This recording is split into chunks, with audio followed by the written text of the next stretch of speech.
So let's see how you can create such premium looking backgrounds on DaVinci Resolve. So I'm going to be showing you two such backgrounds on this video. For that, first thing, you come to effects. Under effects, bring in a fusion composition. Then let's come to fusion. Let me drag the media out here and let's drag in our background node and just join it to the media out.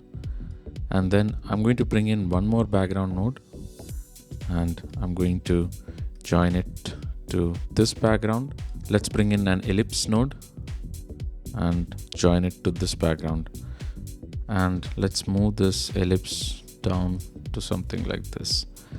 And in this background, let's change the type from solid color to gradient. And let's change the gradient type from linear to radial so that you can just place this right here.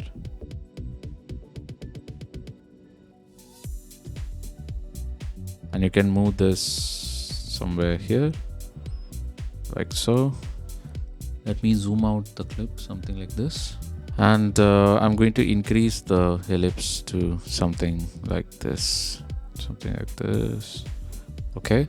And let's change the color of the background. So in the first color, I will make something like this color, yellow. And I'll click here, somewhere here. Change that to something like orange and click here and then change it to something like red. And the final color, I'm also going to click red, but then I'm going to make it a bit more dark. Press OK and you can play with the gradient, something like this. Once you're happy with the color, you can leave it there. And after this background node, shift spacebar and bring in a Gaussian blur, press add. And let me increase the blur to a little bit, like so. Cool. And after this Gaussian blur, you can press shift spacebar and bring in a waviness node.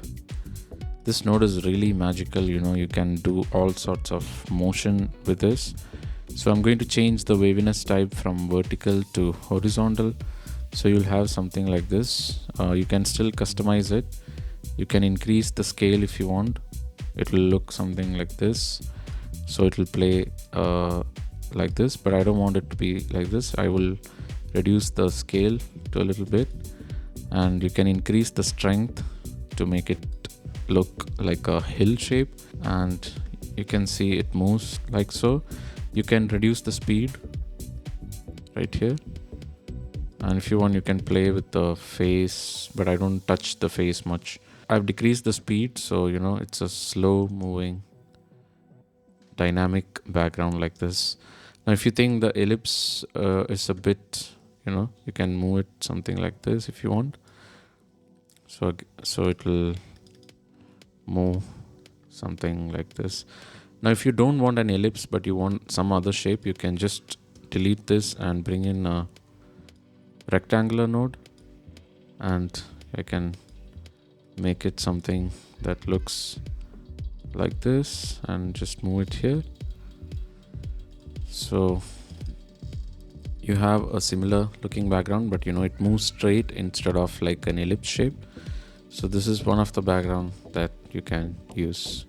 And the very best thing is that you can save this to your power bins. I've showed you how to save to your power bins in my previous video. If your power bins doesn't show up here, you can click on these three dots and just click show power bins. So what happens is, it's available for all your projects. So you can just drag and drop it somewhere here. You can rename this to gradient, so that will be available for any of your projects. I forgot to add something in this node. After this waviness node, you can press shift spacebar and press soft glow. So there is a nice glow, but you can reduce the gain and increase the glow size. So you can see the before after. There is a nice glow which makes it look a bit more premium. For the second example, let me disable everything for now. Okay, so the same thing, I added a background and I added a rectangle, but I'm going to make the rectangle something like this and just move it to the top. If you want, you can increase the length to a little bit.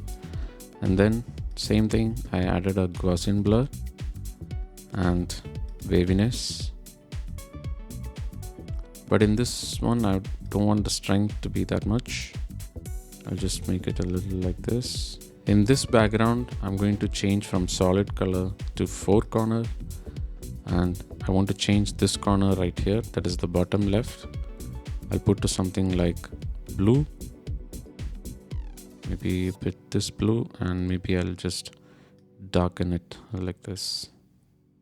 So it's almost the same effect, but you can still get a dynamic looking background like this. And if you want to change the color of this particular portion, you can come to this background and you can change the color right here. I know this is a short tutorial, but if you guys need any specific tutorial that you want to know, just leave them down in the comments and I'll be happy to try them out and do it out for you. Now we have reached like 13,000 subscribers and I'm really grateful, and thank you to each and every one of you, and hello to the new ones who have subscribe to this channel. So let me know what other tutorials you need.